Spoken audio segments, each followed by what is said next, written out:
Bab 1014. Pertarungan dengan Cleosi. Kamu gila, tapi aku juga akan membuatmu membayar.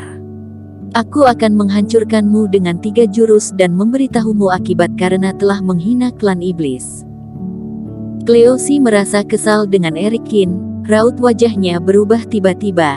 Dia mengangkat tombaknya dan mengarahkannya langsung ke Erikin. 3 jurus cukup, tapi kau yang kalah, kata Erikin enteng. Dan aku tidak menghina klan iblis, aku hanya mengatakan bahwa generasi muda klan iblis hanyalah sampah. Awalnya Erikin seperti sedang memberi penjelasan, tetapi ketika dia selesai mengucapkan kalimat terakhir, mata para pertapa siluman menatap tajam. Jika Erikin berkata hanya menggunakan teknik klan iblis, mungkin itu karena percaya diri, tetapi akan terlalu sombong untuk menyebutkan generasi muda klan iblis sebagai sampah. Bahkan Purnama dan wanita dengan bintik di wajahnya pun tercengang. Kata-kata Erikin sepertinya juga mengatai mereka. Baiklah, kamu akan segera tahu konsekuensi dari omonganmu, dan kamu akan berlutut di hadapanku memohon ampun atas kesombonganmu. Cleosi sudah tersulut emosi dari tatapannya. Nafasnya bergejolak, menggetarkan bebatuan di panggung pertandingan. Hanya menunggu perintah wasit, Cleosi lalu berteriak, tubuhnya seperti naga hijau yang siap melaut, dan tidak sabar untuk bergegas keluar. Tubuh Cleosi terlihat seperti ilusi, kecepatannya sangat cepat sehingga dia bergegas ke Erikin dalam sekejap mata. Tombak tajam itu menunjuk langsung ke tenggorokan Erikin, mencoba menusuknya. Dia sudah sangat marah, jadi ketika dia bergerak, tampak mematikan.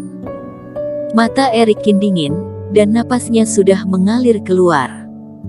Menghadapi tombak yang sedang melesat, Erikin mengeluarkan pukulan hebat, dengan kekuatan besar, memukul ujung tombak dengan keras, tombak pun membelok dan melewatinya. Jurus kekuatan sapi gila, aku tidak salah lihat, kan? Merasakan gerakan aura familiar yang keluar dari tubuh Erikin, banyak pertapa siluman yang hadir terkejut. Semua pertapa siluman pernah mempelajari teknik ini selama latihan pencerahan, karena teknik ini cukup sederhana, tetapi juga kekuatan jurus kekuatan sapi gila masih terlalu biasa. Di tingkat kompetisi ini, Erikin secara tidak terduga menampilkan teknik paling dasar dari klan iblis. Ini karena percaya diri, atau meremehkan Cleosi. Keluarkan keterampilanmu yang sebenarnya. Berdiri di seberang Erikin, perasaan Cleosi lebih dalam lagi. Dia sangat marah, lalu dia mengambil tombak itu kembali dan menusuknya lagi. Tombak yang tajam mengeluarkan ilusi cahaya yang tak terhitung jumlahnya. Bang bang bang. Dan di saat berikutnya, di luar tubuh Erikin, serangkaian cahaya anggun tiba-tiba terbang. Mereka seperti kunang-kunang, mengelilingi Erikin, bertabrakan dengan rentetan serangan tombak, membuat suara yang nyaring. Jika dilihat dari dekat, rentetan cahaya anggun itu adalah pedang terbang. Dalam perjalanan ke klan iblis, Erikin melatih hampir ribuan pedang terbang, semuanya dikeluarkan dari gudang dan mengelilinginya. Di atas itu, ada jejak berbentuk pedang yang bergantian antara terang dan gelap. Teknik ini bukanlah teknik latihan manusia atau klan iblis, tidak bergantung pada reiki manusia, demikian pula dengan jurus pedang pelindung. Oleh karena itu, Erikin menggunakan teknik klan iblis untuk mengoperasikan ilmu pedang ini, dan dia juga sangat terampil dan dapat dikendalikan. Dengan ribuan pedang terbang yang berputar-putar ini, sosok Erikin seperti bersembunyi dalam badai pedang. Cleosi meraung lagi, dan tombaknya terus menyerang, tapi saat dia bersentuhan dengan pedang terbang itu, dia terpental lagi dan lagi. Kemudian Cleosi menyerah pada tombaknya begitu saja dan menggunakan berbagai teknik klan iblis, tetapi pedang-pedang itu tampak tak tergoyahkan. Keluar dan bertarunglah untukku, kemampuan pengecut seperti apa ini? Cleosi meraung, bergegas dan membombardir pedangnya dengan pukulan. Sambil terus menyerang, beberapa pedang terbang juga dihancurkan olehnya, tapi jumlahnya yang ribuan. Serangan itu seperti setetes air dalam ember. Apa yang dilakukan Eric Kin ini? Di samping panggung pertarungan Kaisar, di gedung istana yang tinggi, Kaisar Iblis Joeri, Golden Canary dan Master Nan Yu berdiri di sini dan menyaksikan pertarungan tersebut. Melihat Eric Kin menyembunyikan dirinya dalam ribuan pedang, dan tidak pernah melawan, Golden Canary sedikit gelisah. Tatapan Kaisar Iblis Joeri dan senyuman yang tajam, menyaksikan adegan tersebut.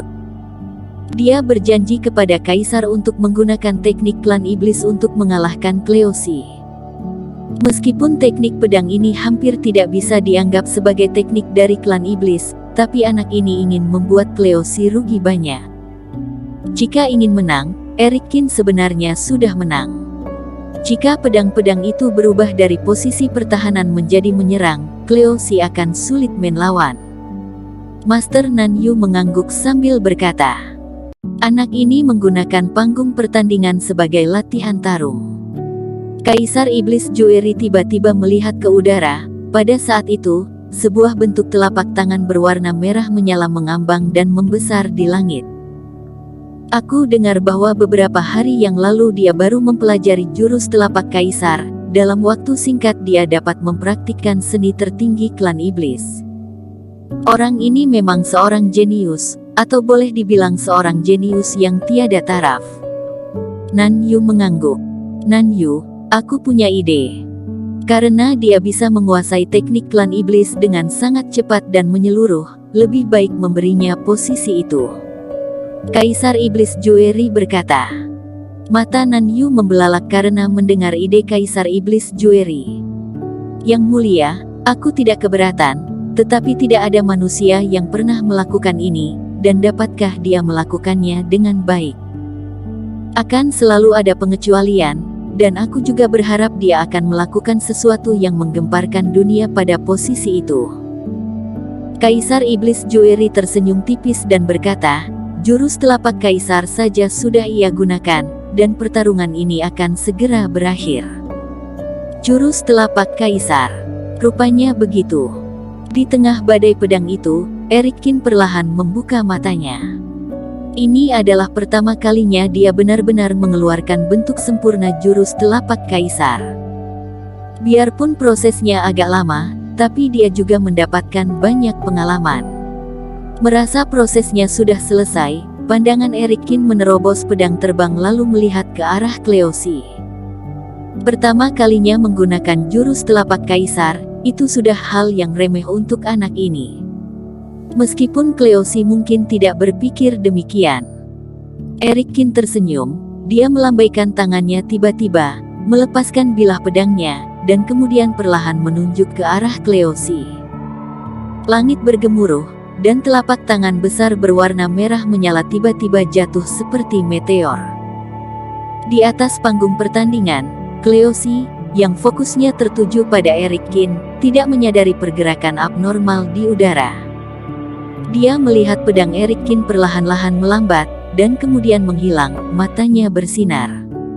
Bermain dengan begitu banyak pedang terbang, kau benar-benar tidak bisa bertahan terlalu lama, matilah kau.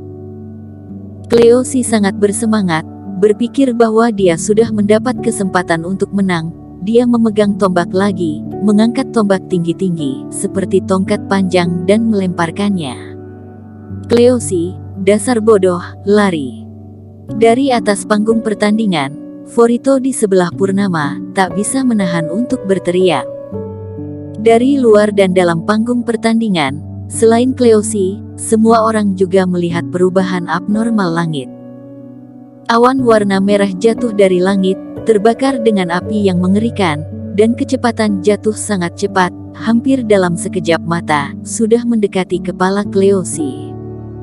Ini adalah telapak tangan berwarna merah, yang sangat besar, seolah-olah ingin menekan seluruh isi dunia. Melihat telapak tangan ini, banyak pertapa siluman di luar panggung pertandingan kaget dan langsung berdiri.